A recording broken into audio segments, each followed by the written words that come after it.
bands now, and so the Belfry. And I don't know how well the Belfry's doing. Yeah, he is invited to Well, speak, you know what? and then the commissioners will, of course, be able to ask questions doing of it any now, staff. Lake Geneva, that, Yeah. whatever.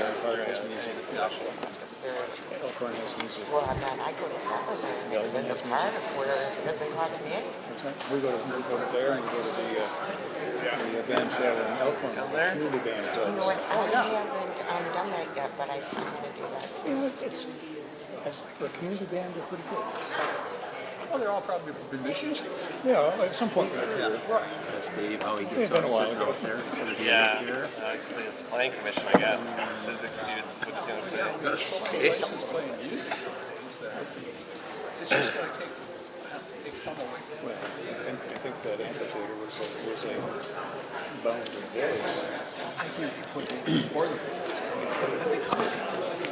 I don't think there's a lot that really want it anymore. So how do And I think we vote the ones that do it pretty good. Yeah, that's true. I guess we pulled this out. That's true. But that's one Well, but parking's built at the school. Well, plus they use some of the grass areas. Right. Parking. I'm just thinking 35. That'll be more Music by the lake never had It's going to be more than that. anything. You have that seating there. Like grass. You have that, but you also have VIP seating. My sister was on I wonder if Ted here seating. Yeah. They were misrepresenting a couple of things. What'd you say? They were misrepresenting a couple of things in that. About the intersection? Yeah. Yeah.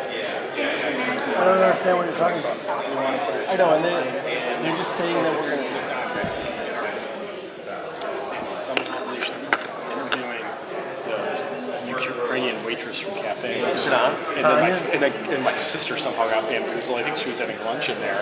And she's Green? like, people just Nope. read the I think I got it. All right. All right. It's 6:30 p.m. I'd like to call to order the Plan Commission meeting of Wednesday, February 11th. Will the clerk give the roll call, please? President Jaramillo, Present. Trustee Wright, Present. Commissioner Robbins, Here. Commissioner Gage, Commissioner Hack, Here. Present.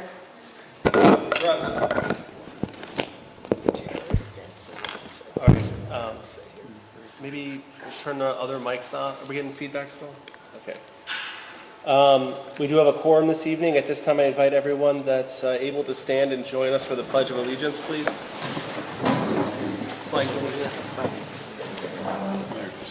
I pledge allegiance to the flag of the United States of America and to the republic for which it stands, one nation, under God, indivisible, with liberty and justice for all.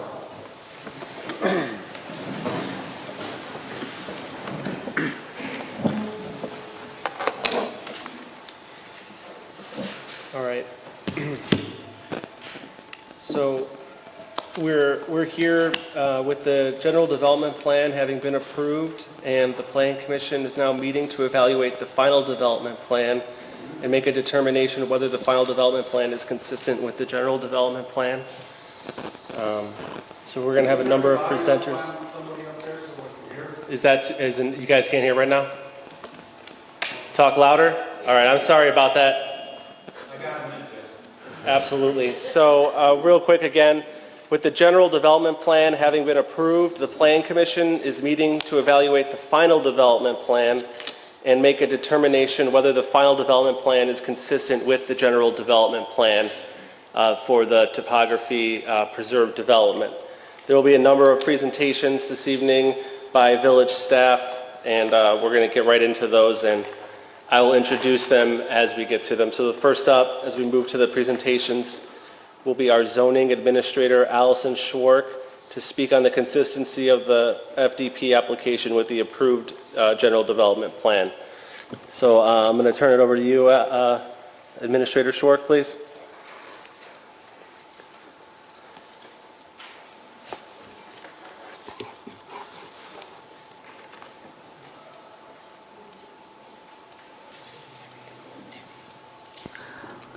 Good evening. Ooh, this one works. Thank you very much.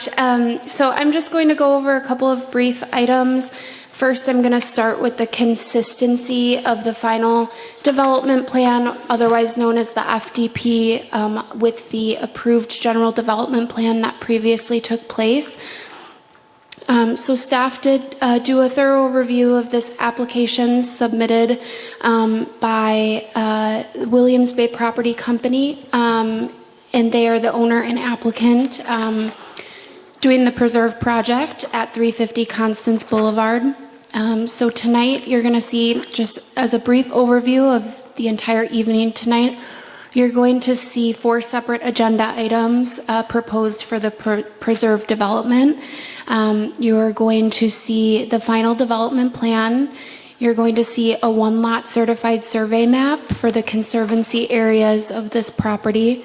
You're going to see a 4-lot certified survey map for the resort areas, and then you're going to see a preliminary plat for a proposed condominium plat for the keys or the cottages. So first, just starting with that final development plan in correlation with the GDP. I'm going to keep this fairly short, and then I'm going to turn it over to our village planner, Sonia, who also reviewed this project for the consistency with the general development plan as well. Going over the submitted FDP application submittal, the proposal was significantly consistent with their proposed GDP. There are a couple minor discrepancies that Sonia will go more into detail on that we worked with the developers through. And during their presentation, they may touch on a few of those items as well. Some of those items are things like square footage differences in certain areas of the project and that sort of thing. But overall, in my review of the consistency, the proposed FDP is very similar to the proposed GDP. The difference is that this final development plan includes much more detailed and thorough analysis, final site plans, pretty near final engineering, and to the point where after the Plan Commission acts on this project, the plans would be very close to the stage in which the developer would be able to obtain building and zoning permits to move forward with the project. So with that being said, I'm just going to turn it over to Sonia next to me. Thank you. I'm Sonia Kriesel, Village Planner with Vandewaal and Associates. My primary role in review for the projects on the agenda for this evening is comprehensive plan consistency. In the Commission's packets, there was a review of consistency of the proposed FDP, final development plan, with the comprehensive plan. We also looked at this when the applicants came forward with their GDP, which is the general development plan. The ordinance requires that this also be evaluated for the same. Some of you may remember that the comprehensive plan designates this property as institutional campus and limited resort, and there are 8 policies that go with that land use designation. The memo that I provided finds consistency with all of them, notably that the site operates together as a campus in a limited resort fashion with preservation of significant open space and inclusion of access for the public in things like the Geneva Lake pedestrian path easement and access into the site. It also complies with the other sort of major quantitative standard that we looked at through the comprehensive plan, which is managing the overall density of the proposed resort. The comprehensive plan allowed up to 0.75 units per acre, units being defined as keys or lodging units. And in this application, we still see that it complies with that at 0.69. Lodging keys per acre. So overall, this does remain consistent with the comprehensive plan. That is all I have. I would be happy to answer any specific questions about mine or Sonia's reviews.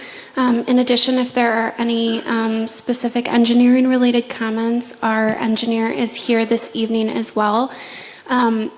My review on the proposal this evening for all 4 agenda items is 16 pages long, so I'm not going to read it to everyone verbatim. But in my review, I essentially reviewed the following items. So for the FDP specifically, I reviewed that the application itself was complete. In that completeness review, we looked to ensure that the specific project themes and images are identified, that a specific mix of dwelling unit types and land uses are identified, that specific residential densities and non-residential intensities are described. We look for the specific treatment of natural features. We look for the specific relationship to nearby properties and public streets. We look for a statement of rationale as to why a planned development overlay is proposed and necessary for this site.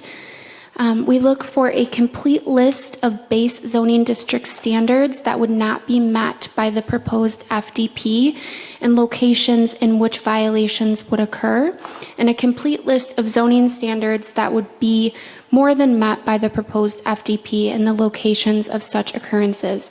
This is a big part of our review, this one here. So I just want to ensure that this was reviewed and the applicant does meet this requirement. Within their submittal, the existing zoning bulk regulations and proposed FDP alternatives were provided, along with the purpose and intent of each on pages 24 through 26 of their submittal. The alternatives are suggested to alleviate existing nonconformities on the site and to provide some new flexibility in new development.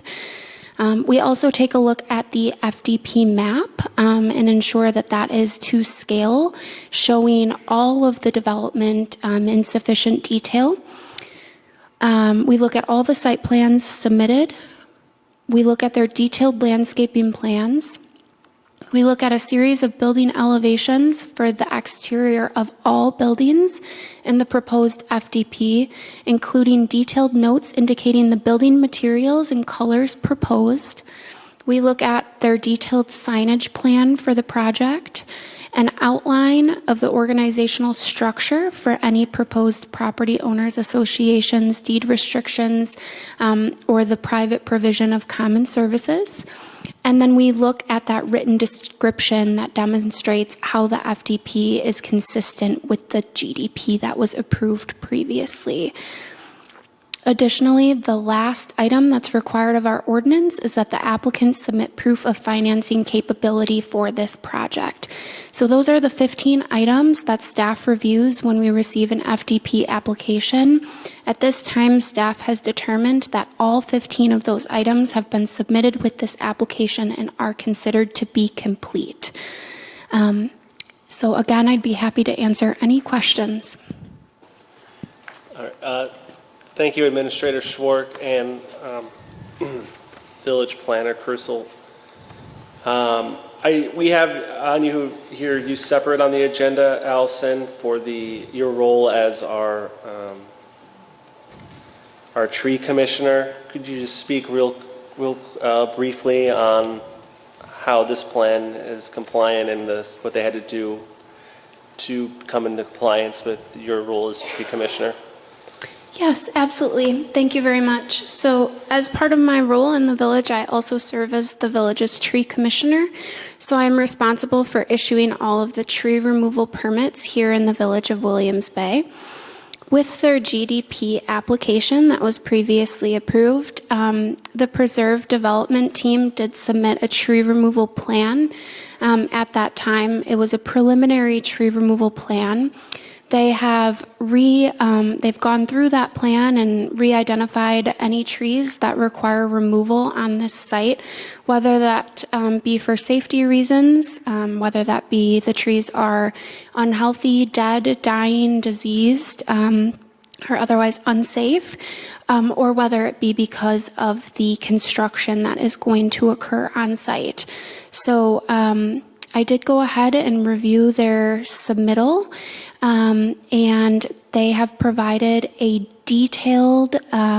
very detailed tree removal plan that indicates that their full removal as well as their replacement plan for the entire site.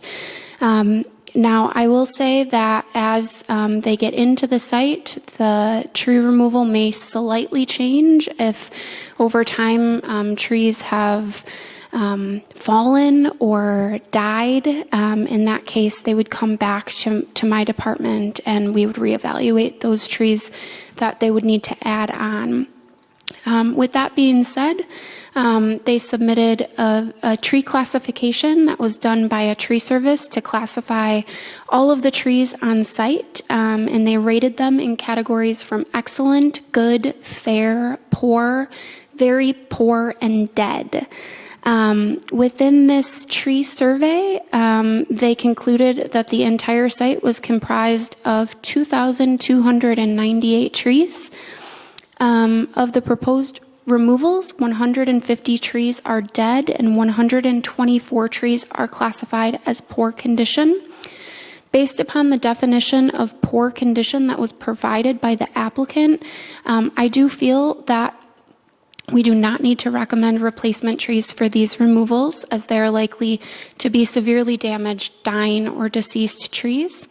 However, like I said, for all other trees that are removed from the site due to construction or otherwise, they would be required to replace those trees. Our village ordinance does have a very detailed tree replacement requirement. So we measure trees in the village by DBH, which means diameter at breast height. So when I measure a tree, I measure it the full circumference, and our code specifies that if a tree has a DBH of between 6 and 20 inches, they are required to replace one tree. If they have a DBH of 20 to 30 inches, they're required to replace 2 trees in lieu of that one tree. And then if there's a DBH of 30 inches or larger, they need to replant 3 replacement trees in place of that one tree removed. So they have provided a final replacement schedule, which again will be confirmed by myself when we do actually issue that tree removal permit. But in total, the preserve team will be replacing approximately 565 trees on site. And their required replacement is 391 trees. So the proposed planting schedule shown exceeds the village tree replacement requirements per our municipal ordinances. And when the time comes, the preserve team would apply for their tree removal permit. All trees would be verified by a field site visit, and then we would issue that permit and ensure the replacements are completed post-construction. And again, I'm happy to answer any questions. Thank you very much. That was extremely thorough.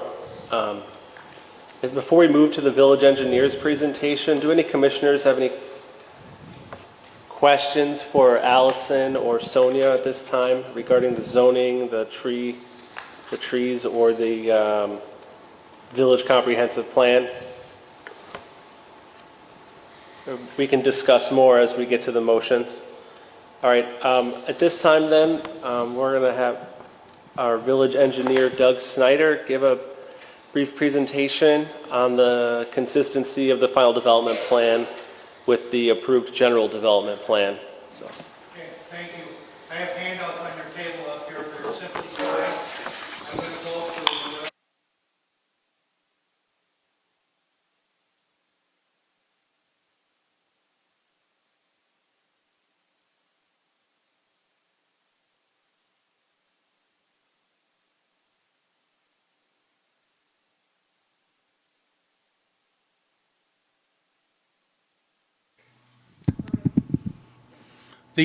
the pub. Can you hear me better now? Okay. The multi-use path and the public roadways, and lastly the stormwater development for the parcel. So if someone running the clicker up there, okay, this first slide, which is page 2, is on the left side is the Alta survey, which is the survey right now of the development parcel, the way it exists. The right-hand part of the parcel is how it's going to be divided up, or the plan for dividing it up. And they're doing it this way to be able to transfer easements better and to just clean up the properties. So what they're planning on is 2 different CSMs, like I believe Sonia and Allison talked about. One will be left or west and north of Lakeshore. The other one will be everything to the east of Lakeshore and south of Lakeshore.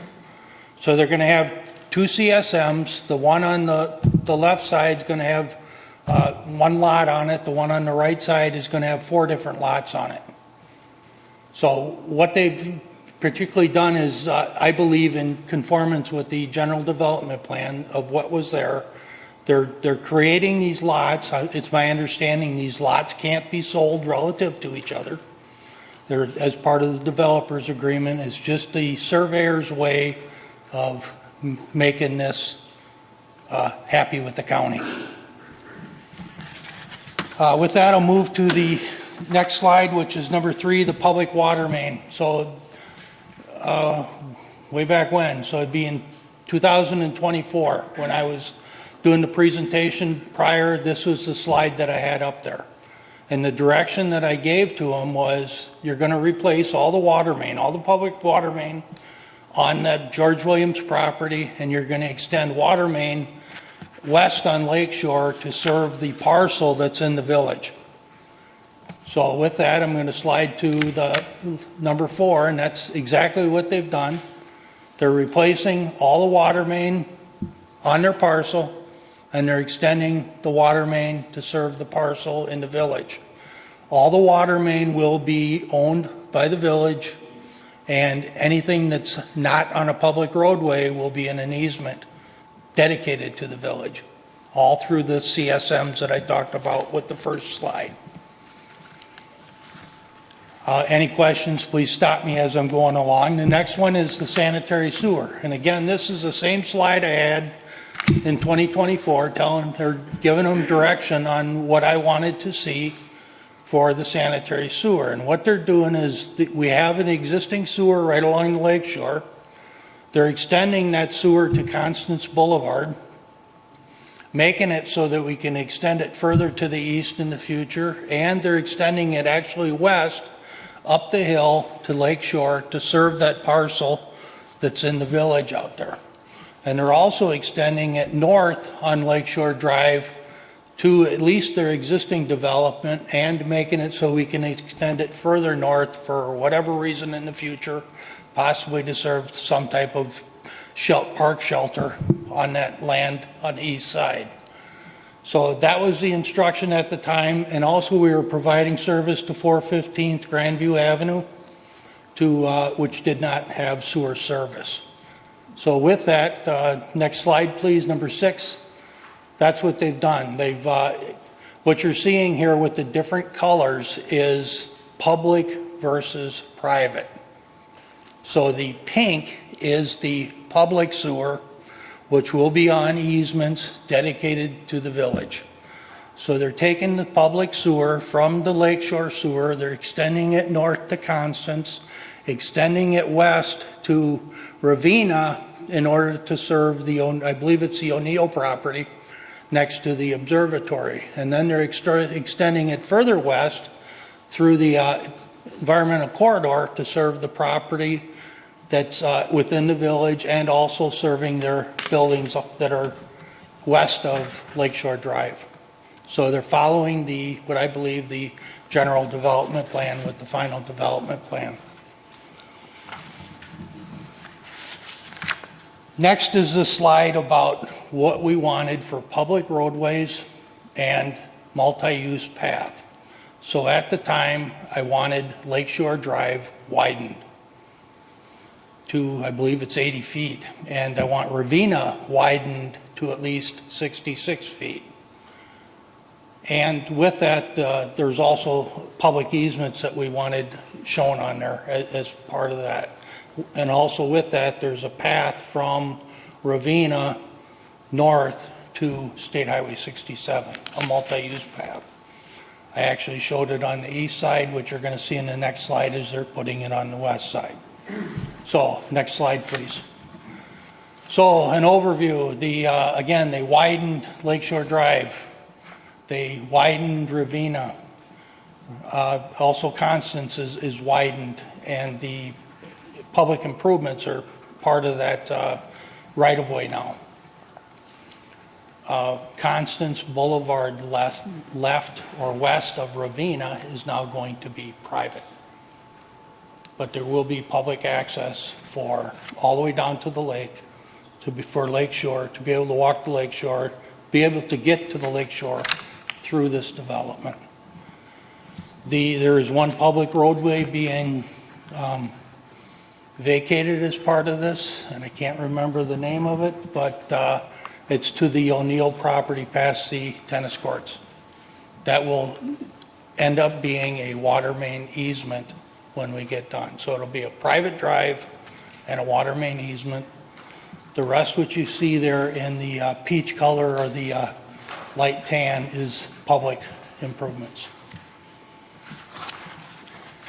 Last is stormwater. So at the time that this thing started, what I asked them to do was get a public crossing of Lakeshore Drive at the bend, get the stormwater to Constance, and then in a public fashion, and then allow us to empty stormwater from Constance through private property to get to the lake. And what they've done with the final development plan, which is my last slide, is just that. What you see there is stormwater coming. There's going to be private stormwater from the west coming to the bend in Lakeshore, crossing Lakeshore as a public stormwater, and then becoming private and going all the way to the lake. Items on Ravenna as far as stormwater are public. The yellow is public. It's discharging into a private system, their private system. Sediments being removed, peak discharges are being lowered to village standards, and it's discharging to the lake.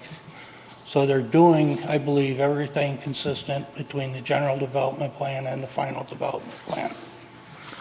With that, are there any questions? Doug, I have a question. On page 7, it says extend multi-use path on easement between Ravinia Road and Geneva Street. Yeah. What is that? What's the purpose of that? What is it? I want people to be able to walk to the events that are at on that site, namely anything dealing with the auditorium. And it's just for connectivity for us as that public street. When we redo that public street, that's going to act as the public path for that street for pedestrian. That's correct. So if you take a look at the next sheet, which is 8, you'll see that on the west side of Lakeshore.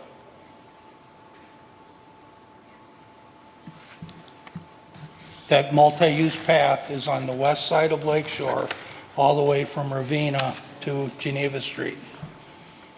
So it's on the west side, this one just shows on the east side. I showed it because I didn't know which, at the time in 2024, they didn't know what they were doing. I didn't know what they were doing. So I said, this is the minimum that I expect. Who's maintaining that path? That's on private land. Okay. And then we go to, well, this is on, so I might be stepping ahead, but on the main plan in 41, they show up, I don't know if this is the time to talk about the paths and the right-of-ways, because it also says on here on the bottom of your page, it says multi-use path improvements, preserved developments. Is that the only path? No, so what they have is on the south side of Ravenna, they have a multi-use path from Lakeshore. So they're crossing, we're starting at Geneva Street, we're bringing a multi-use path, and we're actually bringing it all the way through this development to connect to the Women's Center. So there will be pedestrian traffic all the way through this development. So we're starting at Highway 67. Somebody can walk all the way from Highway 67 down to the intersection of Ravina, cross at Ravina, walk down to Constance, cross at Constance, and walk to the Women's Center, which will someday connect, hopefully through the observatory property, connect back to Geneva Street. I want people to be able to walk and bicycle to this development. On page 40, is this the reference page? Is that kind of the best understanding of that? I'm not familiar with that, but I will let you ask All right, anyone. we'll sidestep it to later. Anything else? Thank you. Yes, sir. Any other questions from commissioners for Doug at this time? I don't think he's going to leave, so if somebody comes up, we could bring him back up. All right. Thank you, Doug. Now we're going to hear from the applicant, Topography. They're going to have a presentation of their application for the final development plan.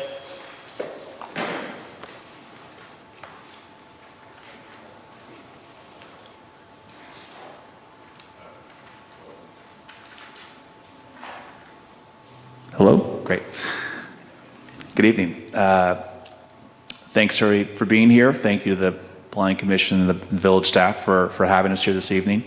I promise I'll keep this really quick, but just wanted to provide our perspective that hopefully helps provide a little more context to the FDP that's in front of us, building on what we've already heard from the village staff. So the first slide here is just on the left is, and this is in your packets for the Planning Commission, but for the benefit of the audience here, on the left we have the overall site plan for the GDP, and on the right we have the overall site plan for the FDP.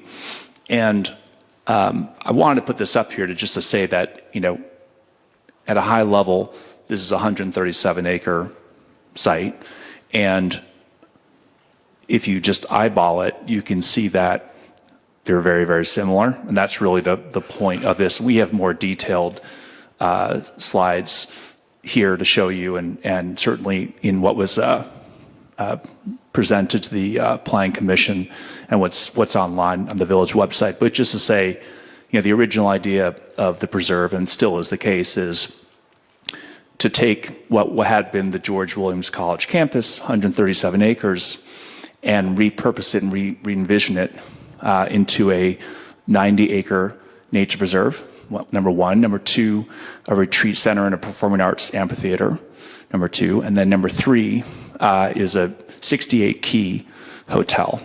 That was the idea. That was what was in the general development plan, and that is also what is in the final development plan. We have made some refinements along the way, but I guess I just wanted to emphasize that at a high level, we feel this is very consistent with the original intent and also what was in the general development plan.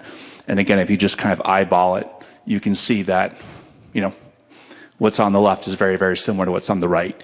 I also just want to point out that since we presented the general development plan to the village, we actually, and then went ahead and bought the property, we've already gone ahead and put a conservation easement on the 90-acre future nature preserve with the help of the Geneva Lake Conservancy. So we didn't even wait to start that process. As soon as we bought the property, we went ahead and put that conservation easement in place.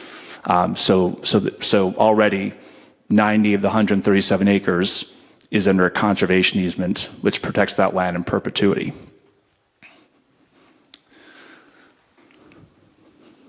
Where do I point?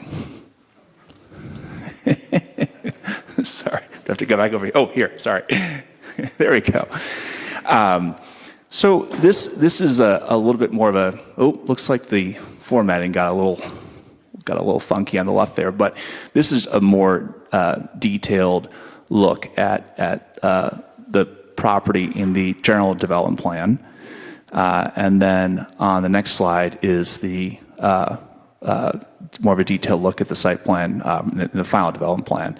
And I'm sorry that the formatting got somehow mixed up when we sent it over. But let me just kind of walk through. Again, it's a 137-acre property, of which 98 acres is part of the final development plan. Of the 137 acres, 90 acres is a nature preserve. As I said, we just already put the conservation easement on that. When we had the GDP in front of this Plan Commission, the Village Board, there were 68 hotel keys as part of that. We continue to have 68 hotel keys in our final development plan.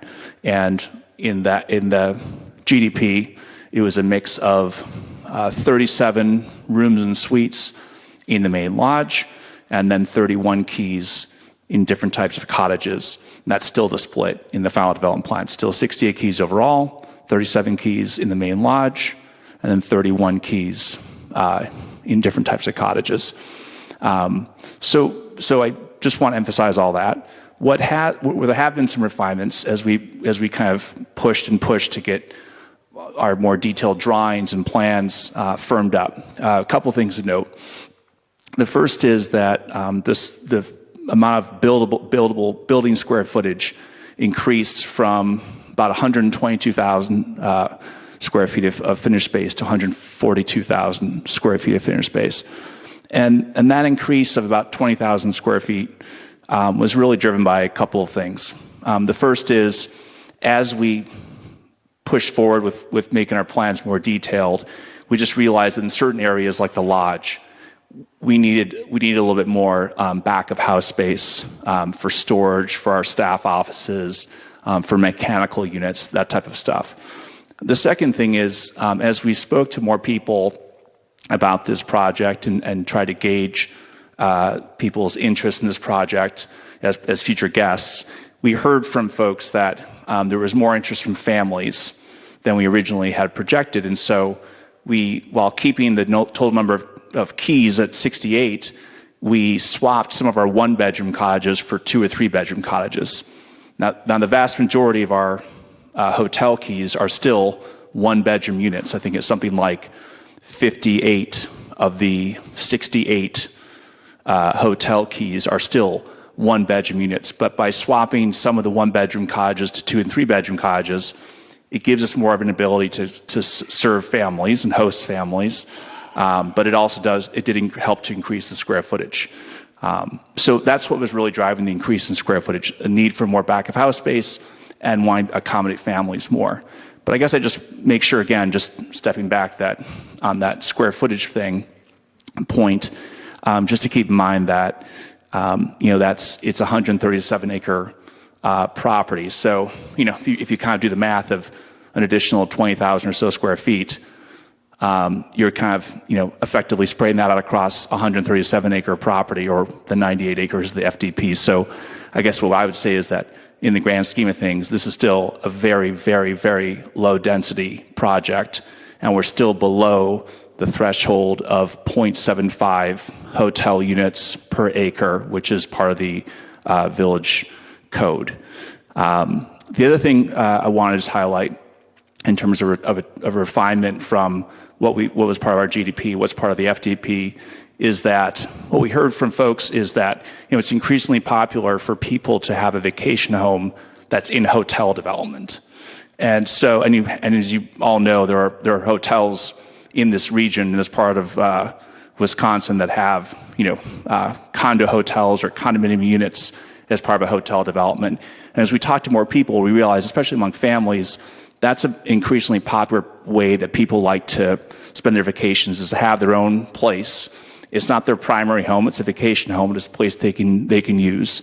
And so as we were firming up our plans, we decided we want to take 10 of our cottages, so of the 68 keys, take 10 of them and make them available for sale as vacation cottages, but with certain restrictions around them. So in our main condominium document, which is called a condominium declaration, we spell out that that these 10 cottage units that we're willing to sell, that the people who own them can spend no more than 25 consecutive nights in these cottages, or no more than 90 nights per calendar year in the cottages. And that way, it achieves a couple of things. One, to make sure that this is never going to be somebody's primary residence, which is really not the intent. This is meant to be, this whole property is meant to be a place for people to go on vacation. This is not meant to be their primary home. If you buy a cottage, okay, great, you can be there up to 90 nights a year, but only 90 nights a year. So they're limited in that way. And then when they're not using them, they have the option of being part of our hotel inventory. And based on our experience, we think most cottage owners will be part of our hotel inventory. So I think it's just important to say that we are limiting them in our condominium documents no more than 90 nights a year.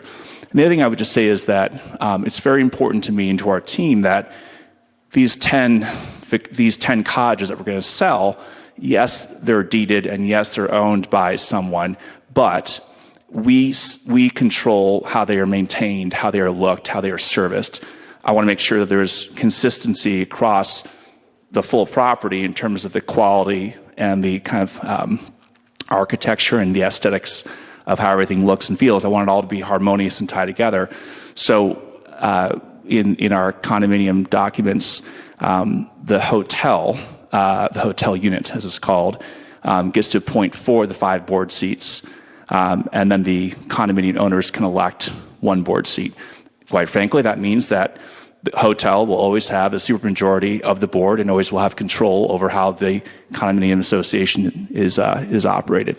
So I just share that because I can understand if people had questions about, well, how's that going to work? And do you have any kind of questions about, how these cottages that you're selling will be managed and treated? How will they look or feel different? And our plan is that we are managing them. We are setting the expectations around maintenance, refurbishment, servicing, and that way they really will blend in with the rest of our property. And that really is the main thing I just want to say. And this is just showing you here that this is what this is the final development plan. There's a rendering from our final development plan. So this should look very familiar to this group. That it is still a really charming, low-density project with a lot of thoughtfulness put into the architecture, but also the landscaping, which we have a couple of slides about here. We want it to feel like a very green, lush property. The main lodge continues to have that historic aesthetic to it. Same with the cottages. Same with the retreat center. And as we have here, we have more in the packet, but just here I just show a slide that shows a sampling of the materials and the colors that we're using. This one here is an example from the main lodge, and as you can see, this was the intent all along. But as we got more specific, we wanted to share it with you to say that, all the way down to the siding on the exterior walls of the main lodge, the cedar shingle roofs we're going to have with copper detailing, the copper gutters, the stone chimneys and foundation. We've put a lot of, my point is, we've put a lot of time and effort into selecting materials that are consistent not only with what we want to create, but also consistent with kind of the historical character of Williams Bay and the Geneva Lake community. So with that, I'll stop. I hope this was helpful, but thank you again for your time and consideration. We're happy to answer any questions you have. Check. Thank you, Liam. I know we have at least one question here for you, but I actually am going to ask our attorney, Mark, real quick. Or Liam too, you said 25 nights consecutively as part of the declaration. Is that right? Because I think the number that we were seeing was 10, and I guess I'm also asking that to Mark. Yes, it's 20. It's 28. Yeah, that was clarified. Yeah, we're close. But, yeah. No, so it was. That's correct. It's correct that it's 90 days total in a year, but it would be not more than 28 consecutive days. Okay.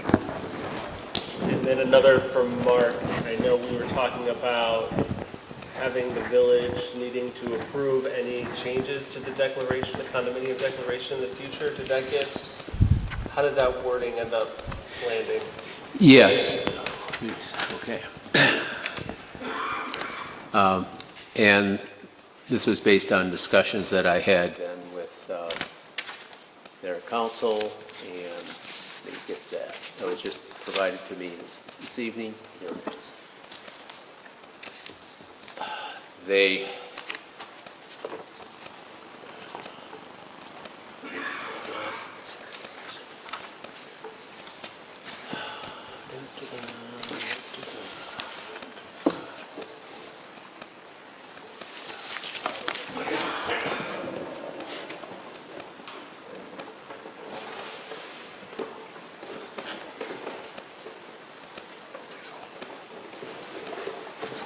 Please hold.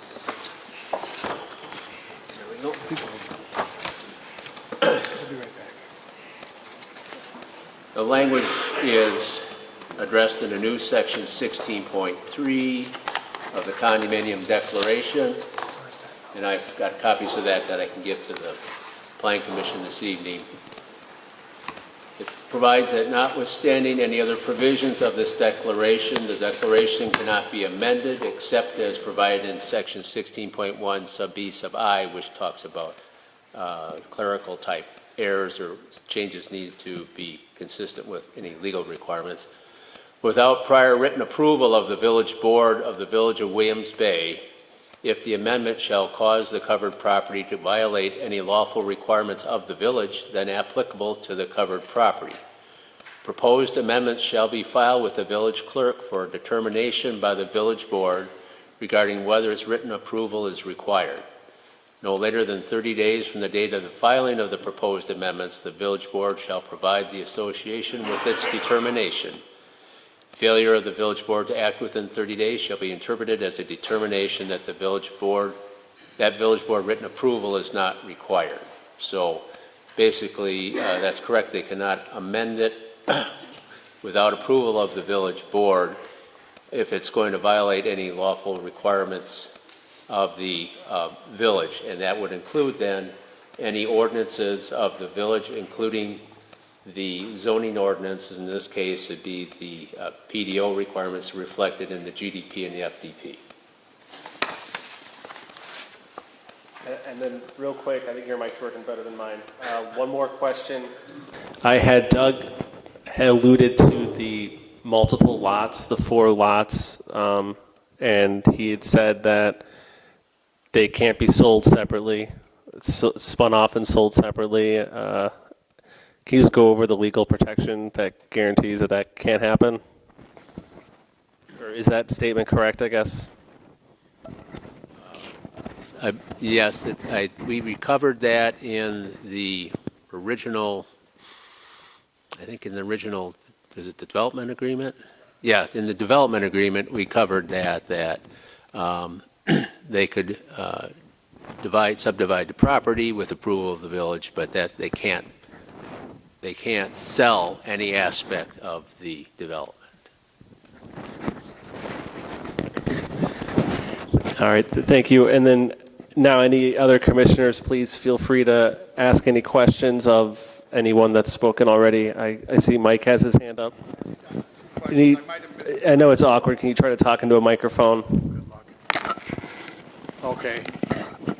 I just have 2 questions. If I might have missed it. When you sell the condominiums, can they be sold to more than, can one group buy more than one condominiums, or is there any set rules on that? Yeah, right now there's no restriction from buying 2 units of the, okay. There's only 10 units. I don't think we expect there will be many people been buying more than one, but yes, no prohibition, I suppose, if you wanted to buy more than one. Okay. Subject to the restriction. Then the other question I had, you're talking about, you're hoping that the condo owners will basically file with. If they don't file, is there anything in the condo agreements that force them to file their hotel tax, their sales tax, and whatnot? So what we were told is we need to give them the option to be part of to either rent out their cottage or not. But if they do rent it out, and again, we expect most of them to rent it out because they won't be able to use it for, Right. 270 days a year, whatever it is. That when they do rent out, they will be paying a room tax on that. Right, but I guess my question is there anything in condo agreement that's going to make them, or are you going to police them to make them register with the state, with the village, to report the proper tax? Yes. Yes, if they don't choose to run through Right. our program, they can only run through a select approved rental agency that, again, we've signed off on as a valid, bona fide rental agency. Thank you. No direct. Okay, good, thank you. Anyone else? Okay, Commissioner Robbins? Can you hear me? Okay, so I've got two things that I want to talk about. One, I want to address the Plan Commission. I was not able to attend the last Plan Commission meeting because I was on an emergency guys-only snowmobile trip. So what I want to talk about real quick is two things. It's the Plan Commission and then a concern I've got with this plan. So first, with the Plan Commission, I want to make sure that we're aligned with our priorities. I've been very vocal about the development on the east side of the village that I feel we were bamboozled in with Land and Lakes, flipping the development to Shodine, and really kind of performing a bait and switch on us. And what I want to make sure is that we're all calibrated. We should have three main priorities on this commission for the village. The first is stewarding the preserve through to the finish line. The second is replacing and upgrading our 100-year-old water system.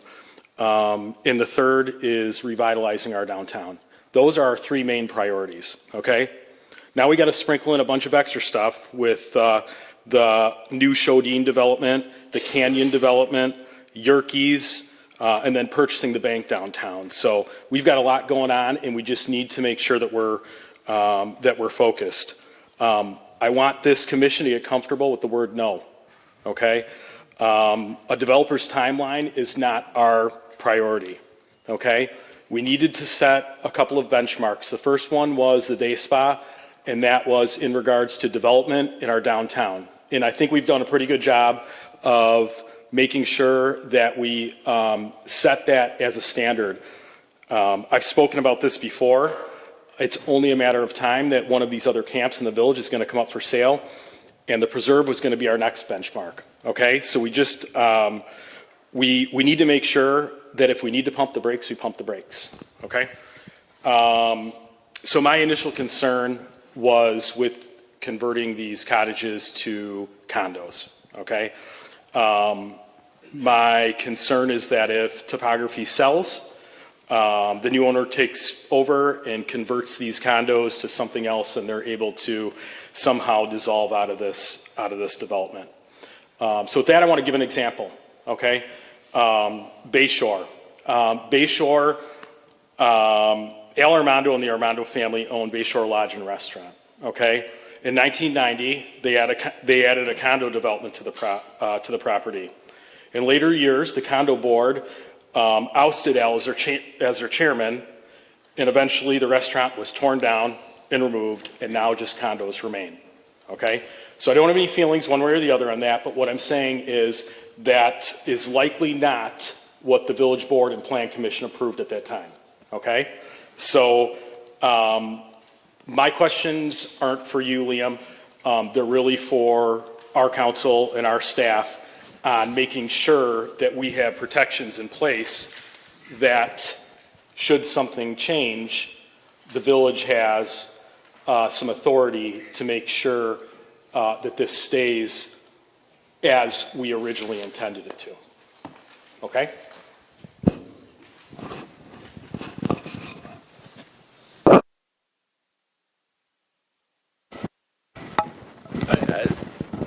I'm sorry, was that question directed at our council? And can you just restate it real quick? Yeah, so what my question is from what you said tonight, Mark, I didn't get this warm and fuzzy feeling that we have protections that these cottages converting to condo ownership, should the entire development ownership change and their priorities change, that we have some protections in place that they can't be spun off and converted to some new residential development, that we've got some protections in place that we put in place now if they're not there, that you said that this property as a whole, but any buyer can come up here and request that they be split off or do something, and I just want to make sure that we have the final say in that.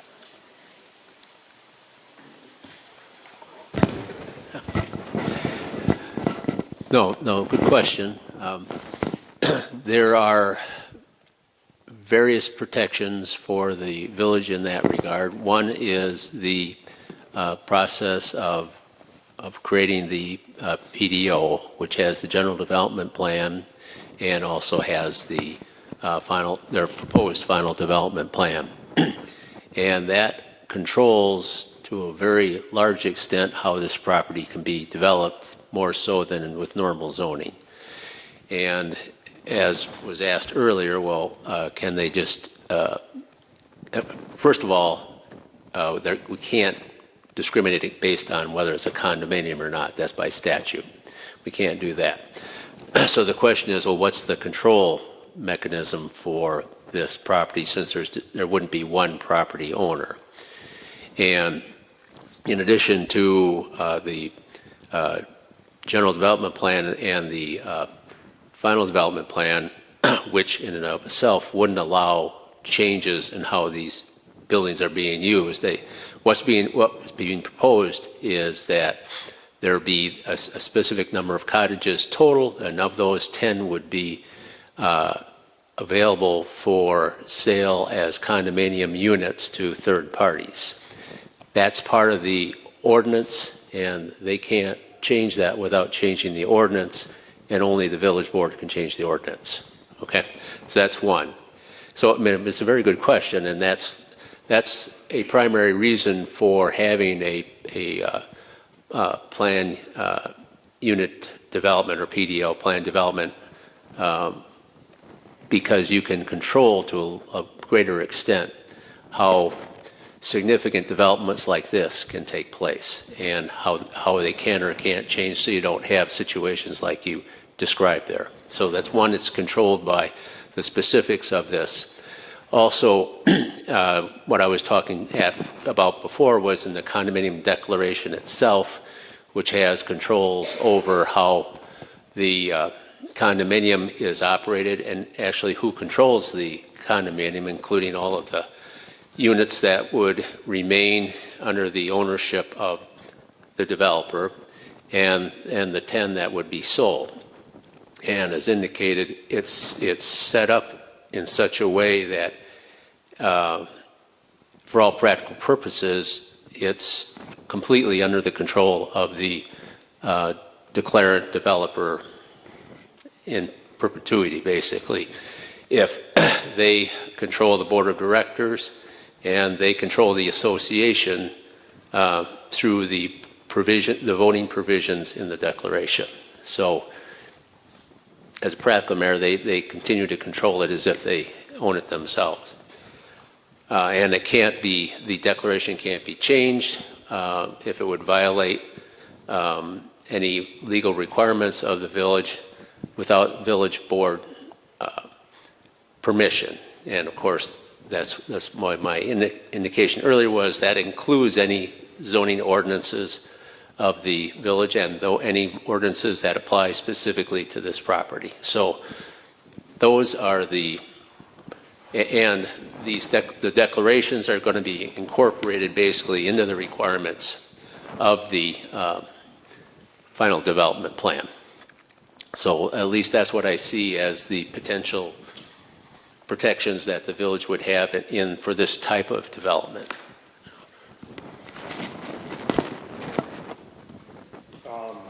Liam, I've looked through all 10,000 pages of this. Your plan is great. I've always been a proponent of it. It's very close to what you put together in the original GDP. You know, I'm looking forward to it coming to our shores.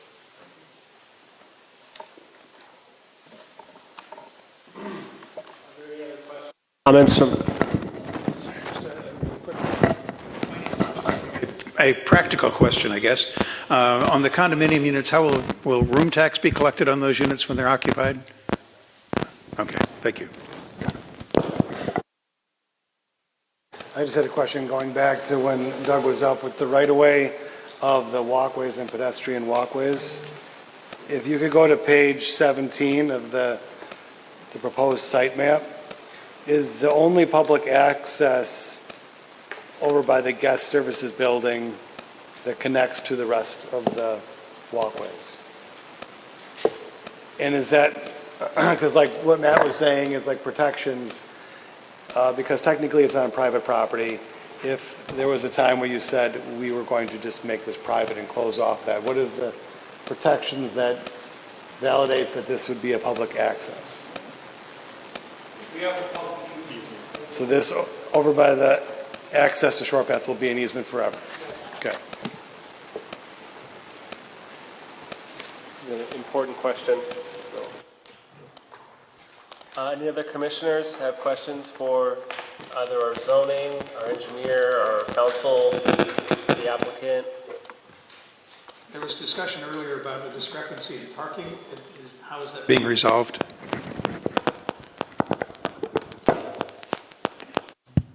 I can kick this off and then potentially turn it back over to the applicant. Excuse me. In the submitted FDP application, we noted just some inconsistencies primarily in the way that things were documented. So there was a site plan that maybe showed a certain number of parking spaces, but the related table had a different number. So primarily the effort there was to clarify exactly what was what and rectify those discrepancies, just make sure that all of the documents were 100% accurate. So that was really the number one goal. But we also had a meeting with representatives to clarify exactly the parking ratios that they were providing and make sure that that's consistent with the GDP. We found that it was, but that more in a detailed explanation meant that they were providing the number of parking stalls required for all of the lodging units, which is on a per bedroom ratio. So all of those are a 100% compliance in terms of the lodge and the cottages. We also talked through some of the related services, support services on the site, being the spa or the activity center. Those are amenities on the campus that are going to primarily be used by people that are already at the resort, staying as guests. So the parking ratios provided for something like the spa were deemed to be consistent on an overall campus basis. The applicants did provide an updated letter, which was in the packets today, and that provided some specific numbers. I think comparing 290 as the required amount of parking stalls to 299 for the provided parking stalls to demonstrate compliance.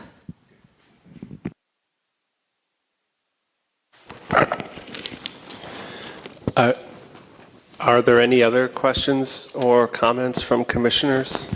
Just a question on the engineer's analysis had a fairly long list of conditions. Do those need to be addressed in the approval, or have those been addressed?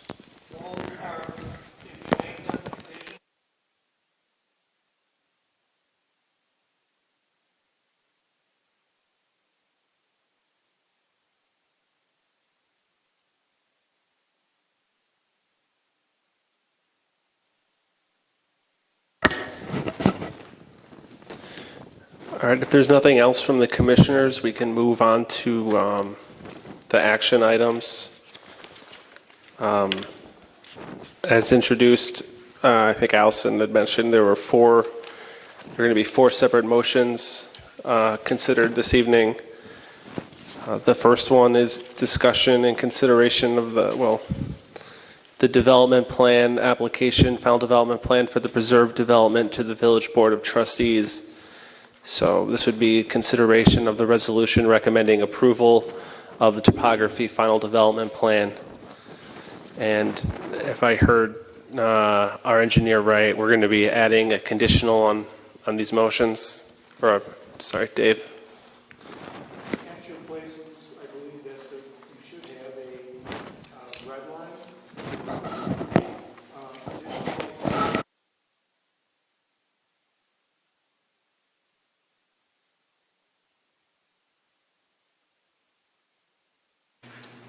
That I believe are important to the Plan Commission and the Village Board, and that's really the documentation that not just the FDP document, which is the inch double-sided document that's bound and with your applications, but all of the supporting information that the Plan Commission is considering as part of your eventual motion on this project are called out as exhibits to the resolution and reference to within the resolution. So the suggestion that the village engineer made is already incorporated in the resolution itself, because the village engineer's review and recommendations, along with those of the zoning administrator, the village planner, are all incorporated as part of the materials that the Plan Commission is considering for recommendation, and would be part of any approvals of the resolutions that are before you this evening. All right, thanks for clearing that up. That was literally the question I just asked. So they're included in the appendices already, and those conditions. So Chair would look for a motion regarding the recommending approval of the topography final development plan. I move that the Plan Commission resolution R0126. I'll second. First, there's a first and a second on the motion to approve resolution R0126, recommending approval of the topography final development plan. Any further discussion on the motion? All in favor of the motion, please say aye. Aye. Any opposed, say no. I don't think any abstentions. That motion carries. The next item will be the discussion and consideration of the certified survey map for the Conservancy area, labeled 1. The lot certified survey map. Chair would look for a motion to approve.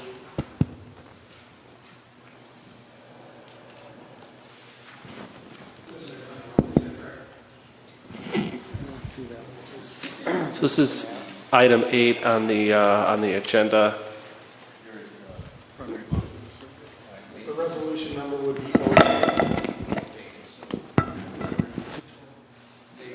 The certified survey map for the Conservancy area, lot 1. Okay, one lot, okay, that would be resolution, that's resolution number R-02-26 is in reference to the preliminary one lot certified survey map.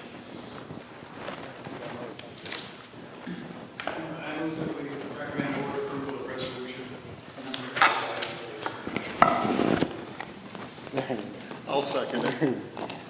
All right, there's a first and a second on the motion to recommend approval of resolution R0226, approving the certified survey map for lot 1, the Conservancy area. Is there any further discussion on the motion? Questions? All in favor of the motion, please say aye. Aye. Any opposed, say no. All right, that motion carries. The next is going to be a certified survey map for the Preserve Resort area, the 4 lots of that certified survey map.